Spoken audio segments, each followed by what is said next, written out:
Now let's get to this. If you were given $50,000 right now, what would you do with it?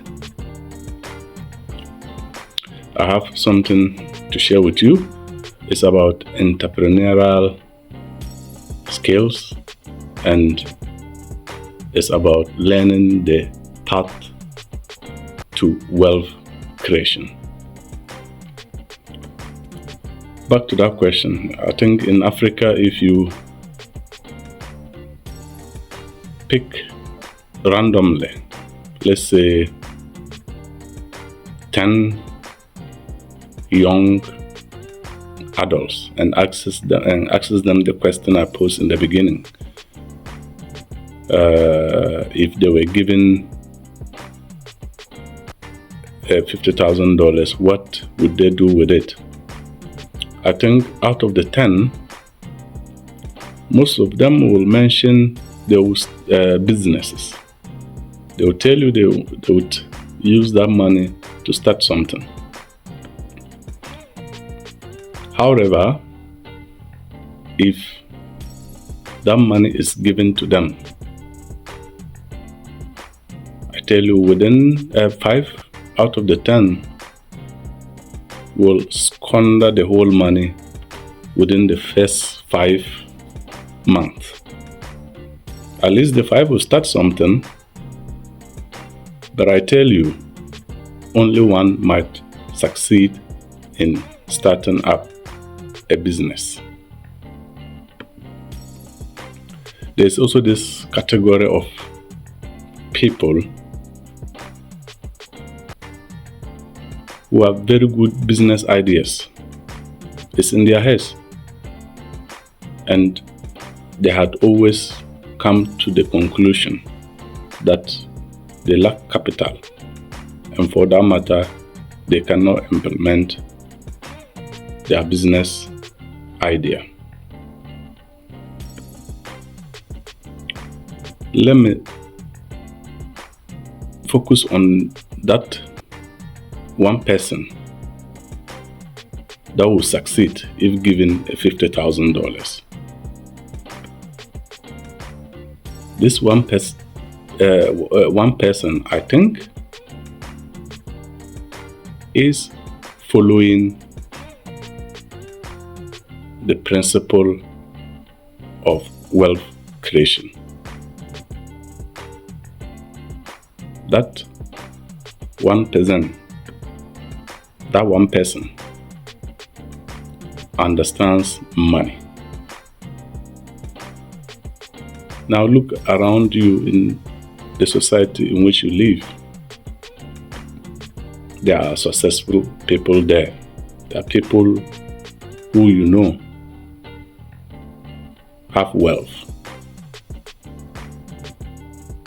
People with wealth all over the world have certain principles that they follow. And these principles, they are like the force of gravity, or the principle of flotation. If you climb up a building and decide to jump, you will definitely land on the ground. If you throw a wood or a very weightless object in water, you don't expect it to sink, it will float. These principles of the wealthy are there for us as entrepreneurs to learn from. If we follow them, just like the principle of gravity, you will land, you will be successful, you will create wealth.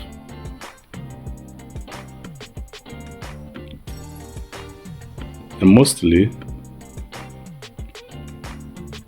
the basic principle, one of the basic principles of the wealthy is that they are always pretty hungry and angry to break loose from the system. The system you and I live in is structured in a way that ensures that we only survive. It ensures that we live from hand to mouth. It barely provides you what you need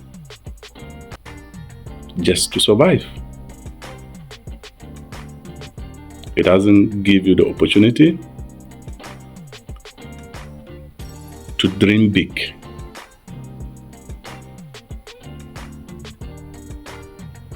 It kills your creativity and it squeezes you to the wall such that you aren't able to create wealth. So principle number 1, you must be hungry and angry enough to break loose from the system.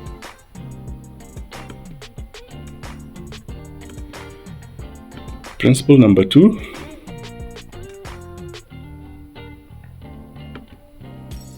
you should be able to understand money.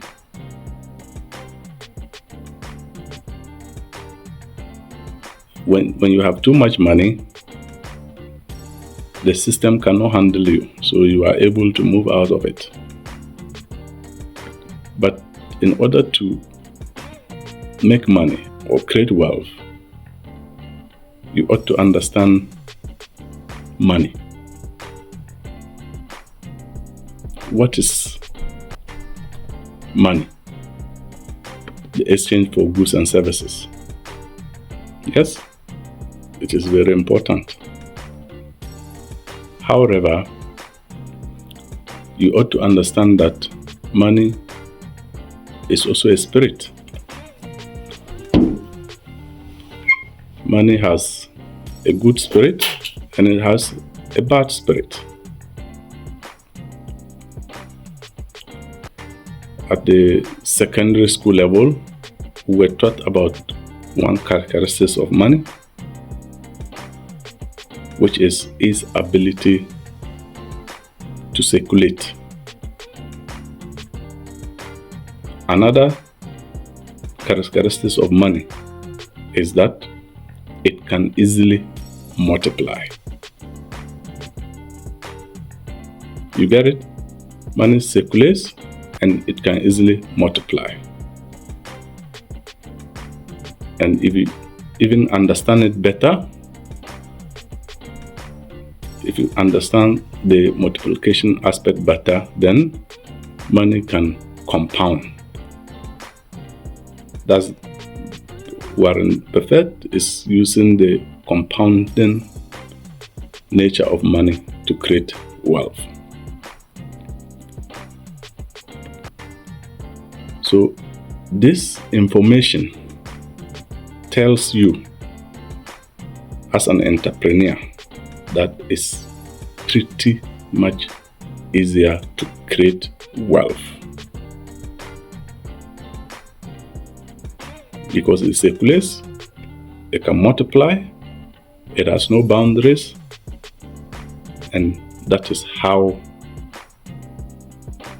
as an entrepreneur, you have to understand money.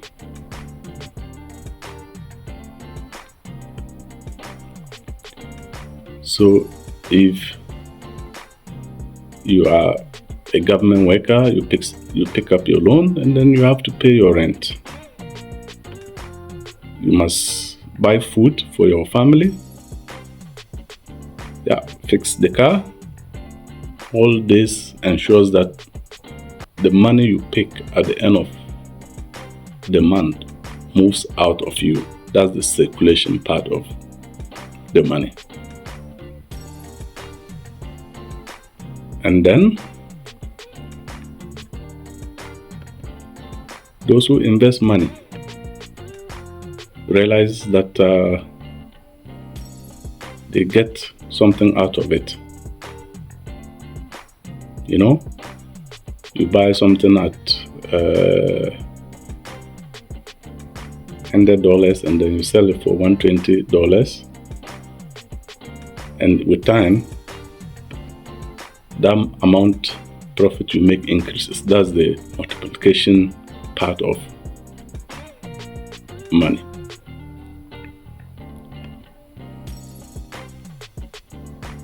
But if you look at the negative side, the devilish side of money, which is engulfing most young entrepreneurs.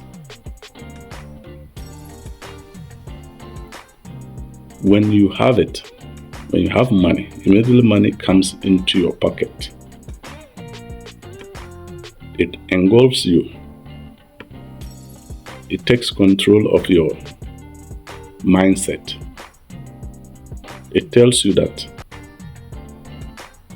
you deserve more. It tells you that, come on, use me. It will give you all the reasons for you to spend it. And when you spend it, finish, then you stand there as the entrepreneur that says that I do not have capital to start a business.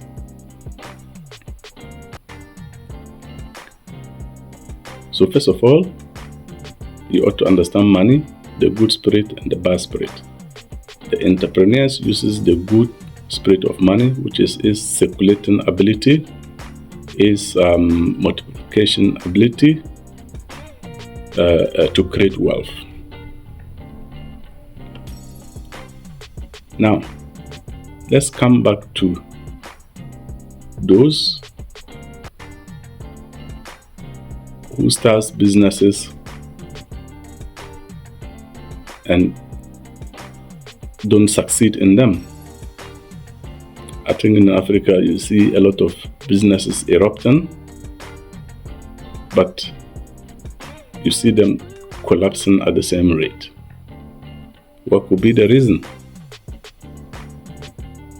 The reason could simply be their understanding of the profit and loss aspect of their business. It could be their business model, or it could be their product. But let me tell you what I think most entrepreneurs in Africa do. When they buy a product for a price of $50 and they sell for $60, then they assume that the $10 is their profit. So they start spending it like drunken sailors. However, most successful entrepreneurs, businesses, uses the three-part categorization of revenue, which ensures that their business expands, their business is sustainable, and they create even more wealth. So when you buy a product for $100 and then you sell it for $50, the right thing to do when you buy a product for $100 and you sell it for $150, the right thing to do as an entrepreneur is not to assume that the $50 is your profit. What you ought to do is to consider that as your revenue, right? And then when all your overhead costs and production costs and everything is deducted, what is left as profit, you divide it into three parts. Okay? Part one of that is reinvesting into the business. Part two of that is saving for the business, and part 3 of that money is for you to pay yourself as an entrepreneur. So those businesses that succeed understands this 3-part categorization of their revenue and profit.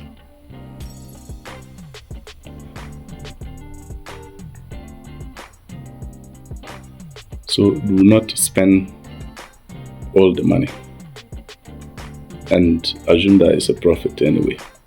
So there will come a time when the business is in problem and you don't have funds, and that is the beginning of collapsing of that business.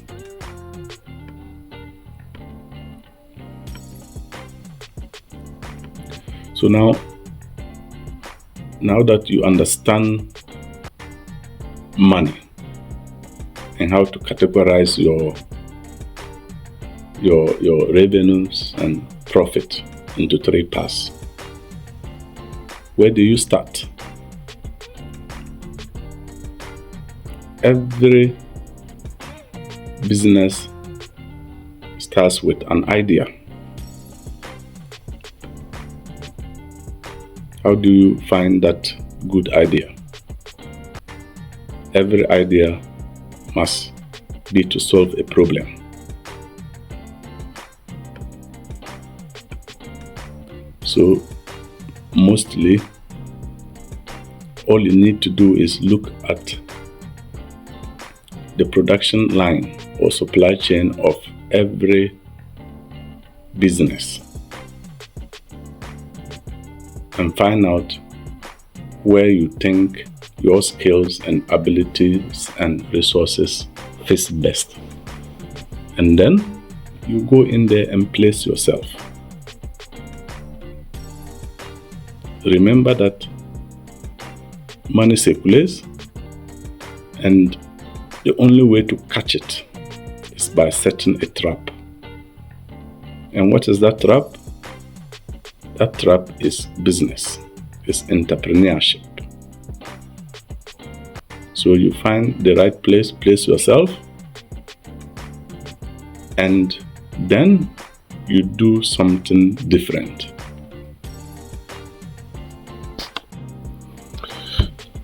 Let me give you an example to illustrate this point. I had a friend who called me and was frustrated. She had finished university and had been home many years without job. That's the system for you. It will educate you and leave you jobless. And like I said, she was frustrated. And I told her she ought to do something about it. Her feedback was, "What? I have tried all." She had written a lot of job applications and delivered. No response. The system have no jobs for you. I told her, "Are you really ready to work, to do something to change your own life?" Her response was yes. "What exactly will you like to do?" And then she said she wants to venture into entrepreneurship. Since nobody is willing to give her a job, that was the only way out. So I asked her to give me a list of 10 businesses that she thinks she has the skill and the capability to do. So she gave me 10, list of 10. I asked her to further narrow that list down to 3. She did that. That list was further narrowed down to 1. And then the work started. I asked her to go out there, find out the number of people doing such business and how they do it.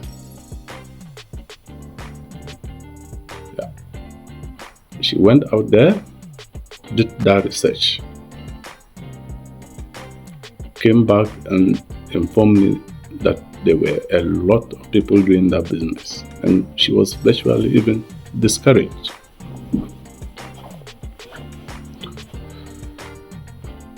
However, from that research, I found out that all other businesses in that sector were doing almost the same thing. Get in their product and supply to their customers. So I further asked her to do research about how money is made in that business, about the customers, prospective customers, and all that research was made. I asked her to find out the source of her product, and in each of this assignment to her, she was given specific targets, and she provided those information, and out of those information we made a strategy. So she found out that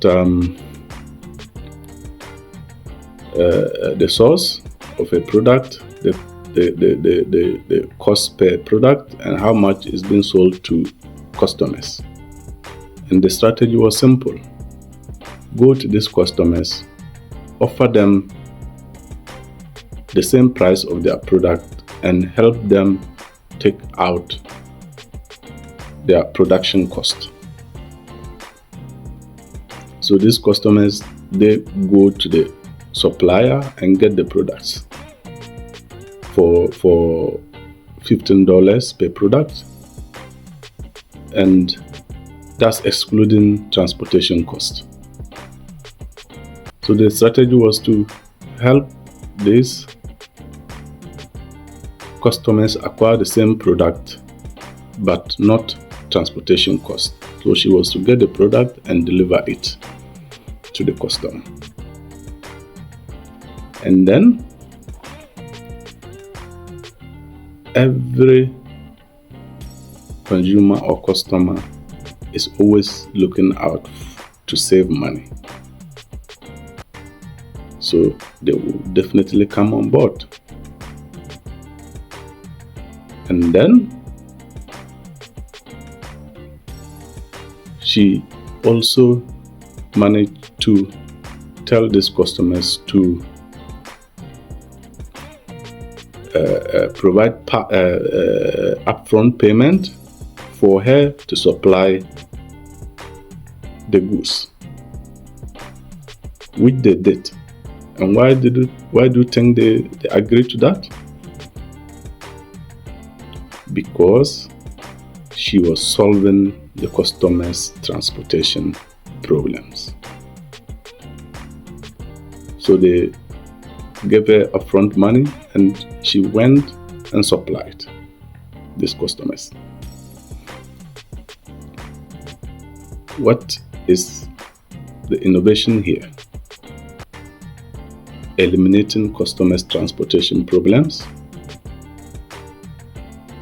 and at the same time making money. How could she do that? From the research, we found out that just losing 5% profit, giving that 5% back to the customer, could still earn her a $7 profit. So she virtually loses nothing. And this enabled her to win a lot of customers. And when the number of customers increased, she then had enough information, enough business information and model to go to the banks. The banks are there to make money. And immediately the bank sees that, this business is making money, then they are willing to offer her a loan. And that loan was used to expand her business. She implemented a 3-category profit and revenue sharing model. So she had enough money to venture into supplementary businesses. And as we speak, she now has about 3 to 4 warehouses. Now, the lesson in this is that business is not entrepreneurship. It's not about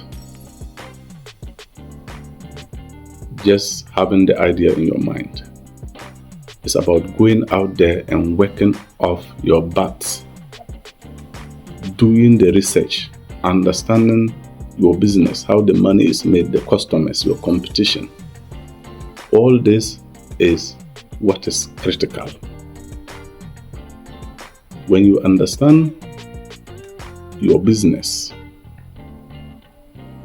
and you have invested your own time in your business, doors easily open. And remember that she was able to make money even without investing money. She invested just her efforts. So if you are an entrepreneur and all what you think about is capital, you're doing nothing yourself, I tell you, you're going nowhere. Angel investors, the banks, people who have money will only invest in an entrepreneur when they realize that this entrepreneur have already invested at least 10% of their own resources in their business. You have a business plan, your business is registered, you have invested some small capital, you understand your business, you can speak about your business. This is what attracts capital. If you sit down waiting for somebody to come and give you bulk of your capital, the whole capital, before you start something, then you will never start. So your ability to catch money using entrepreneurship, 30% of you, 30% of what you do is that which gives you capital. The research is very important. If you are a new entrepreneur and you're starting now, I will recommend you to read this book, The Richest Man in Babylon, and I would recommend you start learning about what money is. Understand the principle of the wealthy, understand the devilish and angelic part of money, and be hungry and angry enough and dare to try. This will lead you on the path to wealth. Thank you very much. Have you been in a situation whereby anytime money gets into your hands, it evaporates. You spend it, and the next day you can't account for it. And even there are times you have a very good plan for your money, and when that time comes to use that money to execute your plan, a lot of peripheral issues pops up left, right, center, and then you end up using the money unplanned.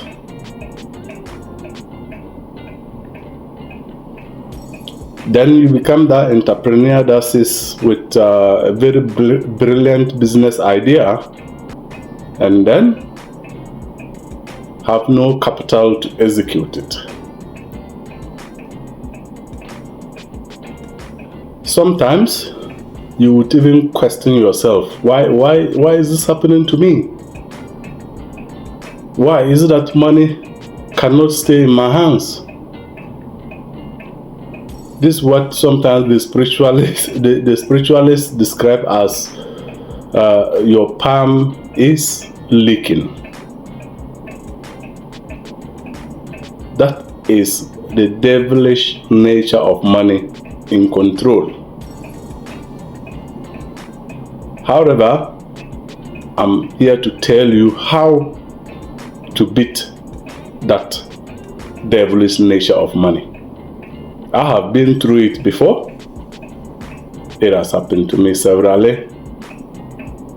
And there are times I make plans for my money, and before I even get the money, I had situations pops up, and then I have to borrow in order to settle. And when I get the money, then it goes out. Poop. Just like thin air, it vanishes. And there are even times when you have the money, that's when problems start coming. Problems here, problems there. And then you end up spending the money in order to solve those problems. And at the end of the day, you are not able to use money in a very much fruitful manner. Remember, in the previous video, I talked about both the devilish and the angelic nature of money. Before you can deal with the angelic nature of money, you should be able to deal with the devilish nature of money. And also remember, we talked about the fact that before you deal with the angelic nature of money, you must also understand what money is. And then I pointed out that one basic principle of money, the good part of money, is that it circulates and it can easily multiply. That's basic principle. It circulates and it can easily multiply. This information is to tell you that it is very easy to create wealth. However, its circulation nature makes it impossible for you to also use it. Because when you have it, it engulfs your mind, and then, like thin air, it vanishes. However, if we capitalize on these characteristics, we can turn characteristics of money, we can turn the devilish nature of money into the angelic nature of money. Now, what you have to do is that, having been equipped with the knowledge that money circulates, is that you do not allow money to stay with you. No matter who you are, if you don't have mastery over handling of money and you let it stay within you to the extent that you can easily access it, it's gonna engulf you. So one, do not allow money to stay with you. Make sure that you have placed at least 2 barriers between you and your money. At least two barriers, because when you have to go through barriers in order to have access to your own money, you will always rethink the chances of you using it.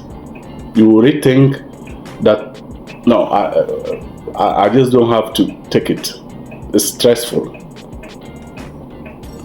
And then you may ask the question, how do you put these barriers? What are these barriers? One of these barriers can be putting your money into a fund. So when you want to have it, you must contact somebody, and then you have 1 or 2 or 3 days to get a response as to when you will get the money. And then within this period, you actually think over what you actually need the money for. The other way is that prioritize investing that money the first thing you do before any other thing. So if you had planned with your salary that every month you invest 10% in something, then that is what you should do first before you start spending that money. So before the rest vanishes, you had already put some percentage into something. And remember, these things that I'm talking about, they are all investment. And also remember that money easily multiplies. Money easily multiplies. So whilst you put money into these areas, then they keep increasing in value and you don't have to do anything. And when you see that that money is increasing,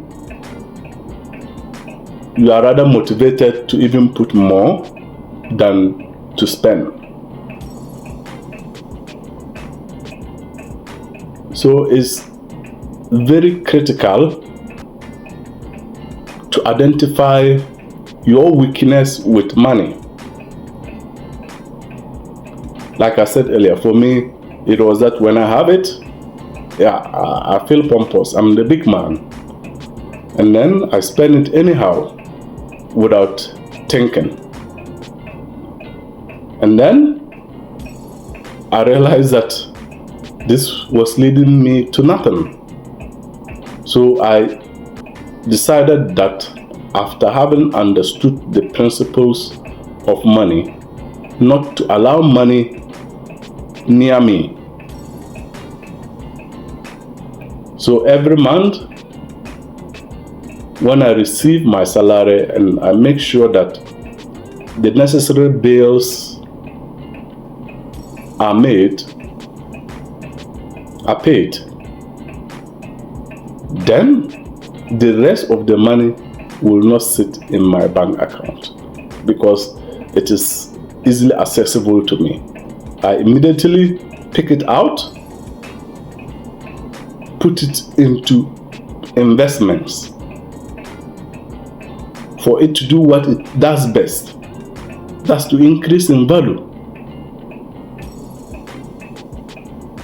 So it is important that you identify what your weakness is. And I believe that majority of young entrepreneurs have similar problems. They let the money control them.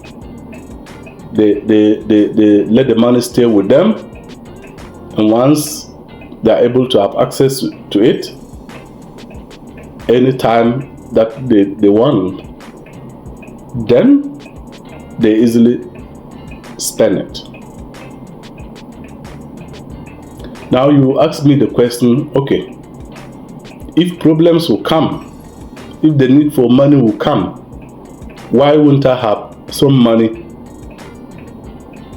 with me so that I can use it to solve problems that pops out?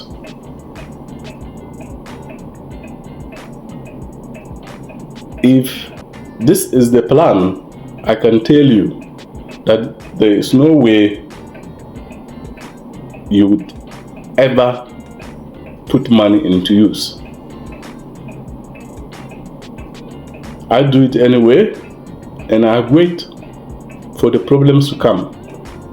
That even makes you more innovative. When the problems come and you don't really actually have money with you, then perhaps you think of alternatives. You think of better ways of solving problems. Sometimes it is not just about money being the solution to every problem. I am making this point to help you as an entrepreneur,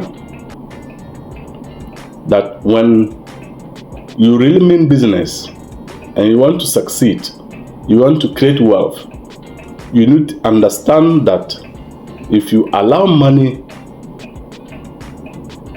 to stay with you, it will take control over you.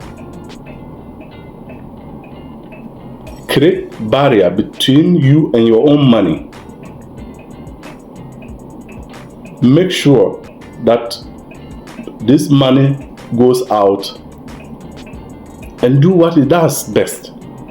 And what money does best, that's the angelic nature of money, is that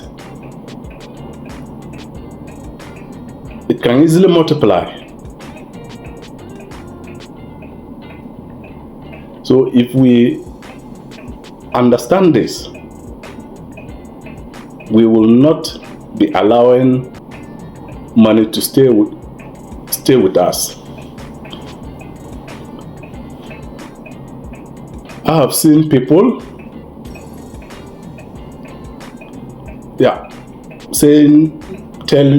telling me that they need money to start something, and then finally when they get the money,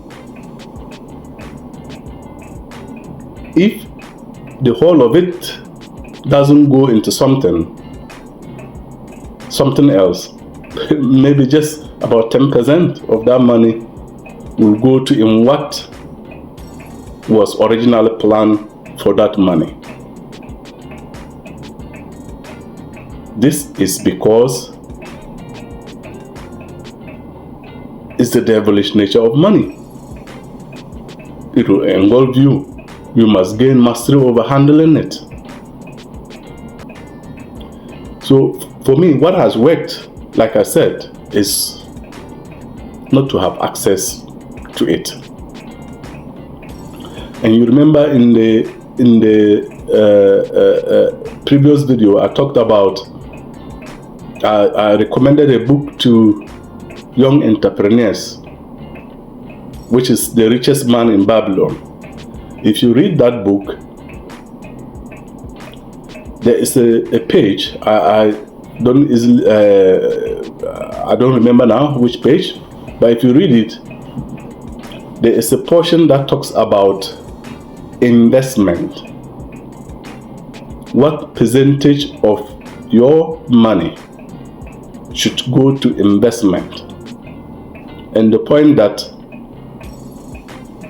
if you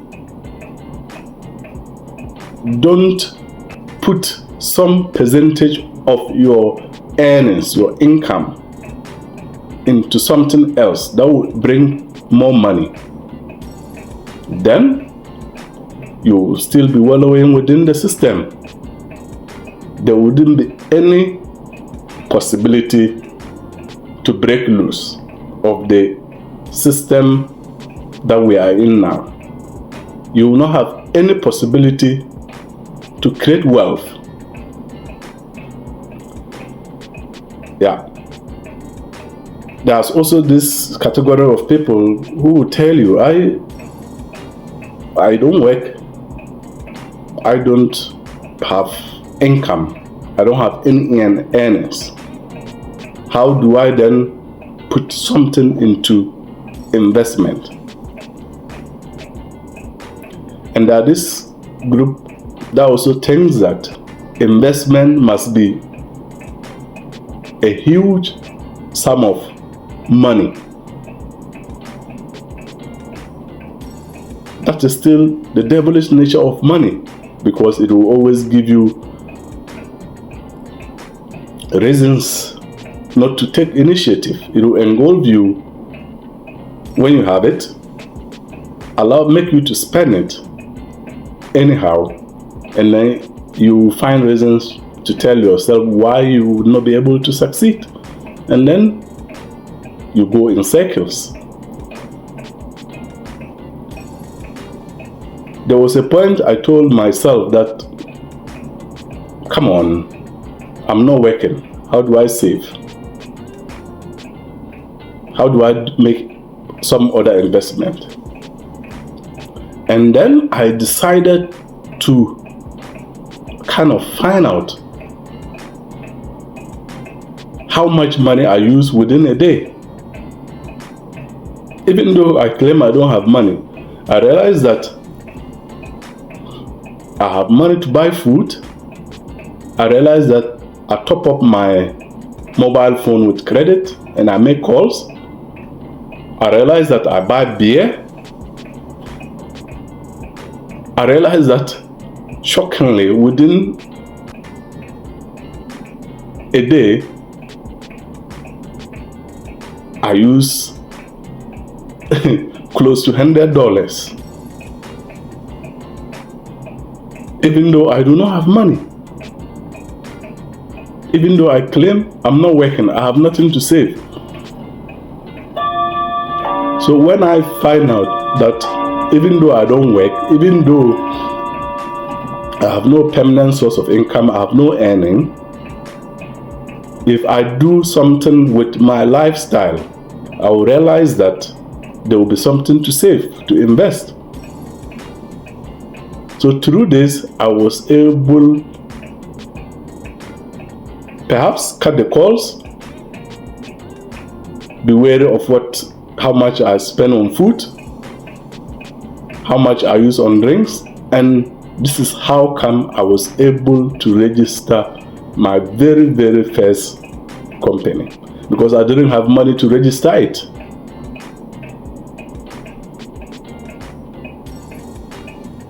So if you're sitting down there, putting all the blame on you not having capital, you not having money to invest, you need to reassess yourself, your finances, your lifestyle, and find out where you can make savings, and then do something about that so that you can at least start something.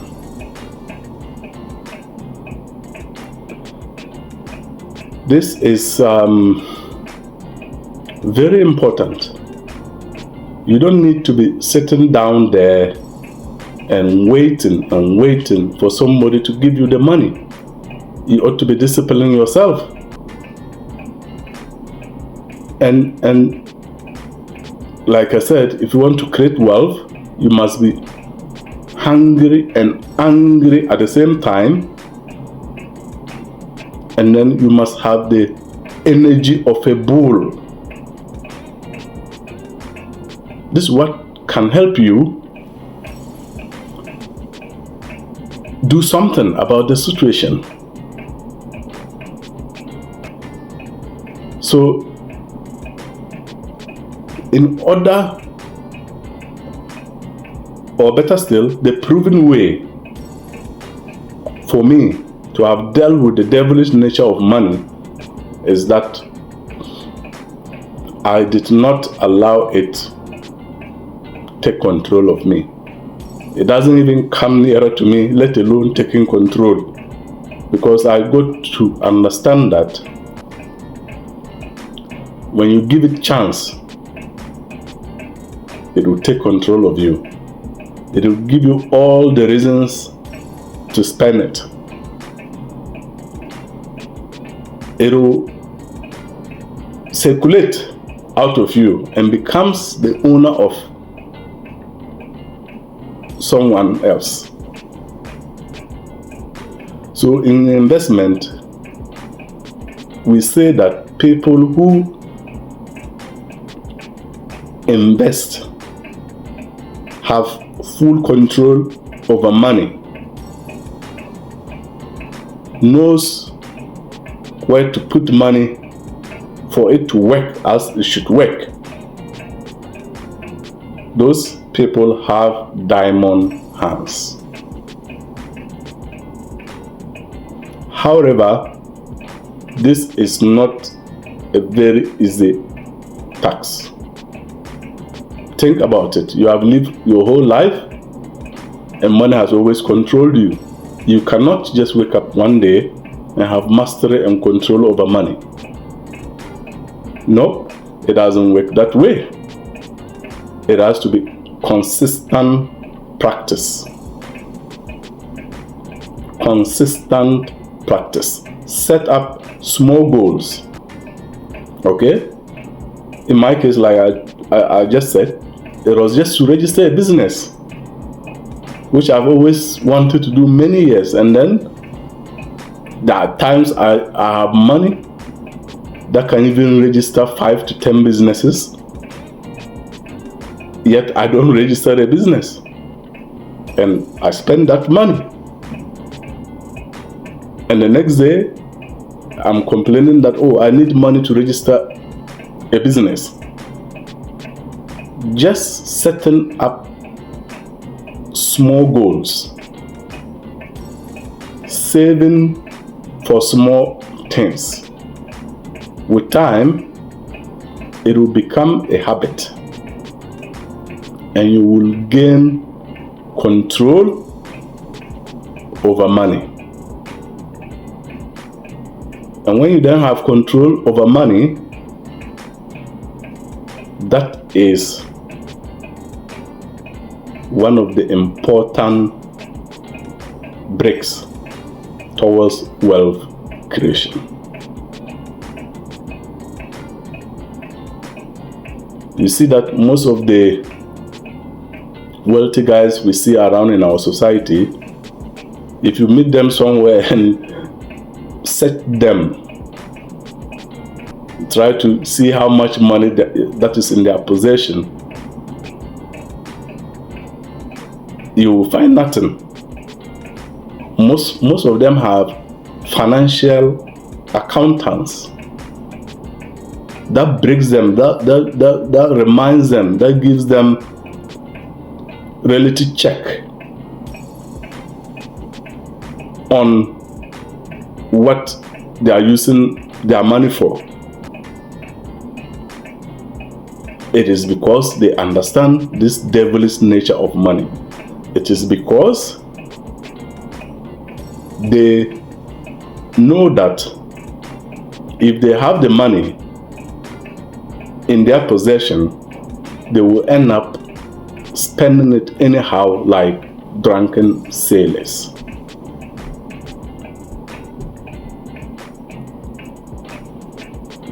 Also, you must value every penny.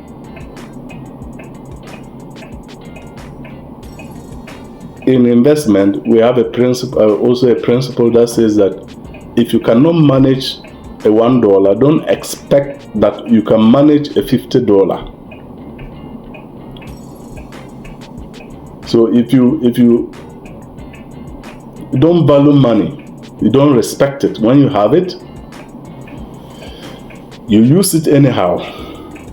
You think 1 penny is not important, you can easily throw it away and then you have nothing to lose. I tell you, it will be very difficult to manage huge sum of monies. So you must value every penny that comes your way. Give it that respect that it has value. Give it that respect that it can multiply. Give it that respect that you want to have control over it. And then it will succumb.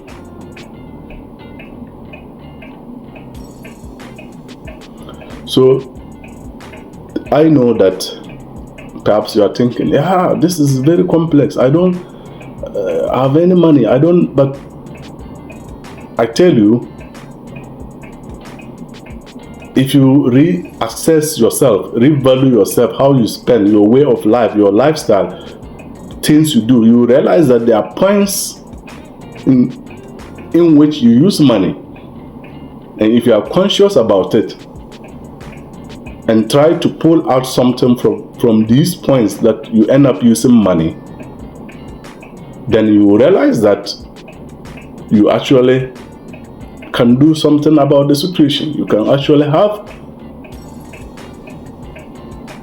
some money to invest. The other question too will be about where to invest. I've realized that there have been a lot of scams everywhere in the investment world, and people have lost a lot of money, and I know that people are afraid to make investments. However, I can still tell you that there are genuine businesses out there that are safe investment. So perhaps I would make another video trying to clarify some areas of investment and how to invest safe. But what I think is important is that you must first of all understand money, the devilish and the angelic nature of it. You must first of all understand how your weakness to money is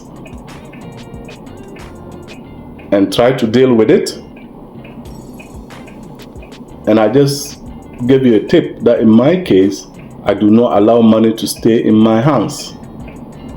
I try to create a barrier between me and my own money.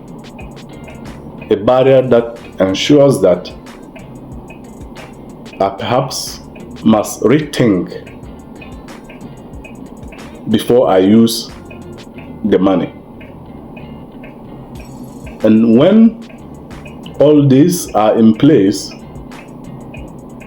then it is time to look at investment opportunities, safe investment opportunities. I would want to thank all of you for watching, and do not hesitate to send in your comments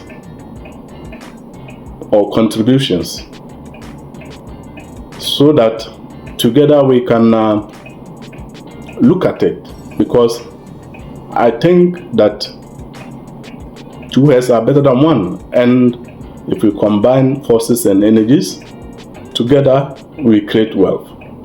Thank you once again for watching and see you. Bye bye.